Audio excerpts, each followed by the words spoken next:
Hi, I'm Paul, the Operations Director at On Track Learning. And today I'm standing in for Pete on Friday Reflections. I know Pete has built up a bit of a loyal following, so hopefully I'm not going to disappoint too many of you. Today I'd like to talk about living your best life. I was on holiday a few weeks ago with my wife Karen and daughter Emma, who's 7. We just spent a day out at Sewerby Hall near Filey, and we were back at the cottage making tea.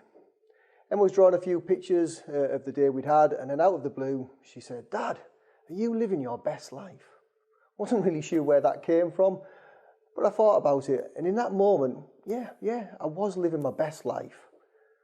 Emma then continued with her drawing and kind of just forgot about what she'd asked. Me, however, I do have a tendency to overthink things, but I thought this one was one worth giving a bit more thought to. Is it really possible to live your best life all of the time, most of the time, or just some of the time? I know in Pete's Friday Reflections he likes to use some movie references, so here goes. Is John McClane in Die Hard living his best life when he's killing the bad guys, when he's with his family at the end, or all the time? Is the bandit living his best life when he's being chased by Buford T. Justice, he's showing off, or when he's home alone, or all of the time? I think John's living his best life when he's at home with his family, and the bandit when he's being chased. Definitely not all of the time though. Today I find we can be overwhelmed with celebrities and influencers showing us how happy they are and all the stuff that they have. Does that actually mean they're living their best lives all of the time? I don't think so, but it makes it look like they are. I'm sure again in the weeks ahead, or in the next week or so, we'll see pictures of mountains of presents under Christmas trees. Are those kids living their best lives? Or would it be better if the parents just spent some time with them?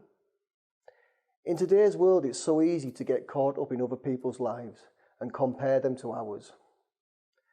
As we only see their best bits, it's easy to miss or forget the best bits of our own lives. For me, living your best life can be a whole week, a day, an hour, or just a brief moment in time. Collectively, these amount to a lot, and we should cherish and hold on to these so that we can combat the negative that can be so easily to overwhelm us. One last example from me happened very recently whilst watching the England game. Although we obviously didn't get the result a lot of us were hoping for, Emma decided in the second half to have a go at commentating. I enjoy watching the match with her, as her take on everything is so different to mine. So her commentary went something like this: France have the ball. France have the ball. France still have the ball. Ooh, England have the ball. England have the ball. England still have the ball. So she's not quite John Motson as yet, but I still think it was better than we needed Gary Lineker and we got Chris Waddle.